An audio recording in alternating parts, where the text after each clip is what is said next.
कर रहा होता है। तभी वो चलते हुए टीवी के सामने जाता है और जब उसका हाथ टीवी की स्क्रीन के पास होता है तो स्क्रीन में अजीब सी वेव बनना शुरू हो जाती है, जो देखकर मैक्स को बहुत अजीब लगता है क्योंकि ये सब कुछ नॉर्मल नहीं है। अब मैक्स साइकिल से अपने स्कूल की तरफ निकल पड़ता है। तभी रास्ते में उसे एक एरिया दिखता है जो कि रिस्ट्रिक्टेड होता है, यानी कि अंदर कोई नहीं जा सकता। दरअसल यहाँ अंदर कभी मैक्स के पिता की लैब हुआ करती थी। अब मैक्स की मॉम का मैक्स को कॉल आता है, पर जब वो अपने कॉल को रिसीव करने के लिए स्वाइप करता है तो एक बार फिर से उसके मोबाइल पर वैसी वेव बनना शुरू हो जाती है जैसी टीवी स्क्रीन पर बन रही थी। और उसका मोबाइल ऑफ हो जाता है और ठीक उसी वक्त हमें लैब के अंदर दिखाया जाता है जैसे कोई चीज एक्टिवेट हो रही है, और इसका कारण ये है कि मैक्स लैब के बाहर है। मैक्स स्कूल पहुंचता है तो उसे पता चलता है कि उसके फादर को यहाँ हर कोई जानता है। उसके फादर की इस शहर में बहुत इज्जत है। यहीं स्कूल में उसकी मुलाकात एक लड़की से होती है जिसका नाम सोफिया है। जल्द इन दोनों की दोस्ती हो जाती है। अब अगले दिन मैक्स के घर पर डॉक्टर माइल्स आते हैं जो मैक्स को बताते हैं कि तुम्हारे पिता एनटेक कंपनी में काम किया करते थे, जो कि एडवांस रिसर्च कंपनी है। मैं भी उन्हीं के साथ काम किया करता था। दरअसल मैक्स की मॉम ने कभी मैक्स को उसके पिता के बारे में कुछ नहीं बताया। वहीं हमें उस लैब को दिखाया जाता है जहां कभी मैक्स के पिता काम किया करते थे, जिसके बाहर मैक्स अपनी साइकिल से गया था और अंदर कुछ एक्टिवेट हो गया था। वहां और भी साइंटिस्ट होते हैं और तभी पानी में एक ब्लास्ट होता है। पानी हवा में ही रुक जाता है जैसे पानी जिंदा हो गया हो। अब पानी को टच करने के लिए एक साइंटिस्ट आगे बढ़ता है पर दूसरा पावर ऑफ कर देता है, जिसके बाद पानी से कुछ निकलकर भाग जाता है। हालांकि उसे रोकने की बहुत कोशिश की जाती है लेकिन चारों तरफ अंधेरा होने की वजह से वो उसे रोक नहीं पाते और वो फ्लाइंग ऑब्जेक्ट यहाँ से निकल जाता है। वही माइल्स को दिखाया जाता है जो अपने घर में अपने पिता की लैब के हादसे के बारे में इंटरनेट पर पढ़ना शुरू कर देता है। उसे पता चलता है कि उसके पिता की लैब में एक बहुत बड़ा तूफान आया था जो कि नेचुरल तूफान नहीं था और उस तूफान में उसके पिता की मृत्यु हो गई। अब वो पढ़ रहा होता है कि तभी उसका कंप्यूटर अपने आप ही बंद हो जाता है। मैक्स को गुस्सा आता है और वो अपने हाथ को टेबल पर मारता है और तभी उसके हाथ से एनर्जी वेव्स निकलना शुरू हो जाती है। जिन वेव्स को अब वो देख भी सकता है। वो अपने हाथ को जैसे बंद करता है वेव्स निकलना बंद हो जाती है, पर अगले पल जब वो अपने हाथ को खोलता है तो वेव्स बहुत फोर्स से बाहर निकलती है जिससे वो नीचे गिर जाता है। मैक्स को समझ में आ चुका है कि ये उसकी पावर है और उसे इस पावर को कंट्रोल करना सीखना होगा। इसीलिए अगले दिन वो अकेला ही जंगल में जाता है और अपनी पावर को कंट्रोल करने की कोशिश करता है, लेकिन वो इसमें कामयाब नहीं होता। इसके बाद वो स्कूल जाता है और उसके हाथ से जो वेव्स निकल रही होती हैं वो उन वेव्स का एक स्केच बनाता है। अभी वहां पर सोफिया आ जाती है। सोफिया और मैक्स रेस्टोरेंट में जाते हैं जहां पर मैक्स के अंदर जो पावर है, जो वेव्स है, वो आउट ऑफ कंट्रोल हो रही होती है, जिस वजह से उसकी तबीयत भी खराब होना शुरू हो जाती है। वो उठकर जल्दी से वॉशरूम जाता है और मिरर में देखता है कि उसकी आंखें भी बदल रही है, साथ ही उसकी बॉडी से बहुत ज्यादा एनर्जी वेव्स निकल रही थी जिन्हें वो कंट्रोल नहीं कर सकता। और जैसे ही वो अपने हाथों को बंद करता है तो वेव्स निकलना बंद हो जाती है, साथ ही लाइट भी चली जाती है। पर अंधेरे में हमें दिखाया जाता है कि उसकी पूरी बॉडी चमक रही है, न सिर्फ उसके हाथों से बल्कि अब उसकी पूरी बॉडी से धीरे धीरे वेव्स निकलना शुरू हो गई हैं। ये देखकर मैक्स डर जाता है और वो सोफिया को वही रेस्टोरेंट में छोड़कर वहां से निकल जाता है। जब वो बाहर भाग रहा होता है तभी कोई अनजान चीज उसे देख रही होती है जो उसके शरीर से निकलने वाली वेव्स को भी अच्छे से देख सकती है। दरअसल बहुत वक्त से ये चीज उसका पीछा कर रही है जिस बारे में मैक्स को कुछ नहीं पता। और अब मैक्स भागते भागते जंगल में पहुंच जाता है। उसके पूरे शरीर से वो एनर्जी वेव्स निकल रही होती है जिससे वो परेशान हो जाता है क्योंकि वो उन्हें कंट्रोल नहीं कर सकता और फ्रस्ट्रेशन में वो जोर से चिल्लाता है जिससे वेव्स का एक ब्लास्ट उसकी बॉडी से निकलता है और मैक्स वहीं बेहोश हो जाता है। जब उसे होश आता है तो वो अपने घर पर होता है। मैक्स इस बात से हैरान होता है क्योंकि वो जंगल में बेहोश हुआ था, वो घर आया तो आया कैसे। इसके बाद जब वो अपनी टी शर्ट उतारता है तो देखता है कि उसकी बॉडी में अजीब से निशान है जो देखकर वो डर जाता है। और तभी हम देखते हैं कि मैक्स के पीछे वही फ्लाइंग ऑब्जेक्ट, वही छोटा सा रोबोट है जो कि लैब से निकलकर भागा था, जिसे देखकर मैक्स डर जाता है और अपने कमरे में चला जाता है। पर वो रोबोट वहां पर भी आ जाता है और अब मैक्स उसे मारने के लिए बेसबॉल का बैट निकाल लेता है। वो रोबोट बताता है कि मेरा नाम स्टील है, मैंने ज्यादातर अपनी मेमोरी को खो दिया, लेकिन मुझे इतना पता है कि मुझे तुम्हारी रक्षा के लिए बनाया गया है। जंगल में तुम विस्फोट होने वाले थे लेकिन तुम्हारी बॉडी से जो एनर्जी निकल रही थी मैंने उसे एब्जॉर्ब कर लिया, जिस वजह से तुम्हारी जान बच गई। मैं तुम्हारी दुनिया से नहीं हूँ, मैं एक एलियन हूँ। मुझे पता है कि तुम्हारी बॉडी से जो एनर्जी निकलती है उसे टर्बो एनर्जी कहा जाता है। मैं कई सालों से स्लीपिंग मोड में था, पर जिस वक्त तुम लैब के बाहर आए और तुमने टर्बो एनर्जी को महसूस किया उसी वक्त मैं भी एक्टिवेट हो गया। मैं तुमसे इंटरकनेक्टेड हूँ, अगर मैं तुम्हारे साथ नहीं रहूंगा तो तुम्हारी जान नहीं बच सकती। मैक्स को बात समझ में आ जाती है कि स्टील उसके लिए कितना जरूरी है और ये दोनों एक दूसरे से कनेक्टेड है।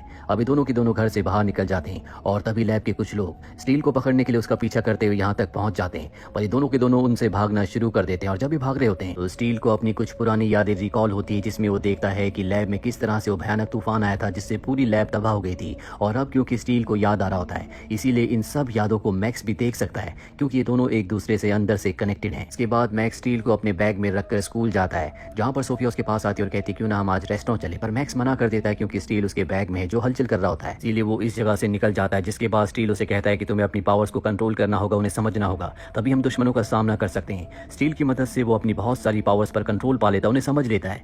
साथ ही अब स्टील के साथ मैक्स इंटरकनेक्टेड हो जाता है और जब वो उसके साथ कनेक्ट होता है है तो उसकी बॉडी में एक बहुत ही खतरनाक आर्मर आ जाता है, यानी कि एक तरह का कवच। और अब उसके साथ इंटरकनेक्टेड होने के बाद स्टील की जो यादें होती हैं, मैक्स उन्हें देख सकता है। वो देखता है कि किस तरह से एक एलियन रेस ने, जिन्हें अल्ट्रा लिंक्स कहा जाता है, उन्होंने लैब में हमला किया था, जिससे लैब में तूफान आया था और उसके पिता की मृत्यु हो गई थी। स्टील मैक्स को बताता है कि अल्ट्रा लिंक एलियन रेस बहुत ही खतरनाक है। वो हवा, आग और पानी को मैनिपुलेट करके किसी भी तरह के बड़े से बड़े तूफान को, प्राकृतिक आपदा को अंजाम दे सकती है। यहाँ मैक्स के दिमाग में बहुत सारे सवाल होते हैं, इसीलिए वो अपने पिता के पुराने दोस्त के पास यानी कि डॉक्टर माइल्स के पास जाता है। डॉक्टर माइल्स उसे एक डिवाइस दिखाते हैं और बताते हैं कि ये तुम्हारे पिता ने बनाया था, जो कि असीम एनर्जी को पैदा कर सकता है। लेकिन जब तुम्हारे पिता इसे यूज कर रहे थे तो उन्होंने सेफ्टी रूल्स को फॉलो नहीं किया था, जिस वजह से उनकी मृत्यु हो गई। यहाँ पर मैक्स के अंदर जो एनर्जी होती है वो एक बार फिर से बढ़ने लगती है, जिस वजह से उसकी तबीयत खराब होना शुरू हो जाती है। इसीलिए उसे यहाँ से जाना पड़ता है। जैसे वो बाहर निकलता है तो देखता है कि उसके पीछे एक बहुत बड़ा तूफान है जो उसका पीछा करना शुरू कर देता है। वो अपनी जान बचाने के लिए भागता है और वो तूफान लगातार उसका पीछा करता रहता है। जल्दी मैक्स को समझ में आ जाता है कि ये कोई तूफान नहीं है, बल्कि ये अल्ट्रा लिंक एलियन है जो उसे मारना चाहते हैं। पर इससे पहले कि वो मैक्स को मार दे, स्टील आकर उसकी बॉडी से कनेक्ट हो जाता है, जिसके बाद मैक्स स्टील बन जाता है। उसकी बॉडी में एक बहुत ही खतरनाक आर्मर है और अब यहाँ पर मैक्स स्टील अपनी पूरी पावर यूज करके अल्ट्रा लिंक के ऊपर हमला करता है, जिससे वो उन्हें हरा देता है। यहाँ पर मैक्स को एक बार फिर से विजन आता है और उसे पता चलता है कि स्टील भी अल्ट्रा लिंक की तरह है और उसके पिता की मौत का जो कारण था वो स्टील ही था। स्टील उसे समझाने की कोशिश करता है कि मैं तुम्हारे पिता के साथ मिलकर काम कर रहा था ताकि हम अल्ट्रा लिंक्स को हरा सके, क्योंकि ये पूरी धरती पर कब्जा करना चाहते हैं। लेकिन मैक्स उसकी बातों पर विश्वास नहीं करता और उसे हाथ से दूर फेंक कर अपने घर की तरफ निकल पड़ता है। मैक्स जब घर पहुंचता है तो देखता है कि उसके घर को चारों तरफ से उन लोगों ने घेरा हुआ है जो पहले भी 2 बार इनका पीछा कर चुके हैं। मैक्स से देखकर पूरी तरह से परेशान हो जाता है, क्योंकि उसकी मॉम घर पर है। इसीलिए डॉक्टर माइल्स को कॉल करता है। डॉक्टर माइल्स उसे बताते हैं कि उन्हें अल्ट्रा लिंक के बारे में पता है। साथ ही वो उसे ये भी बताते हैं कि जिन लोगों ने तुम्हारे ऊपर हमला किया था, जो लोग तुम्हारे घर के आसपास हैं, वो एनटेक कंपनी के लोग हैं जहां तुम्हारे पिता काम किया करते थे। इन लोगों ने तुम्हारी मॉम को अगवा कर लिया है, जो इस वक्त तुम्हारे पिता की पुरानी लैब में है। ये सुनने के बाद मैक्स अपने पिता की लैब के लिए निकल पड़ता है। वहीं हमें सोफिया को दिखाया जाता है जो उसकी मॉम को कॉल करती है और सब कुछ बता देती है। यहाँ हमें पता चलता है कि डॉक्टर माइल्स ने मैक्स को झूठ कहा था, उसकी मॉम अगवा नहीं हुई है, बल्कि वो एनटेक कंपनी की बहुत बड़ी शेयर होल्डर है और अब उसे पता चल चुका है कि उसकी बेटे की जान खतरे में है।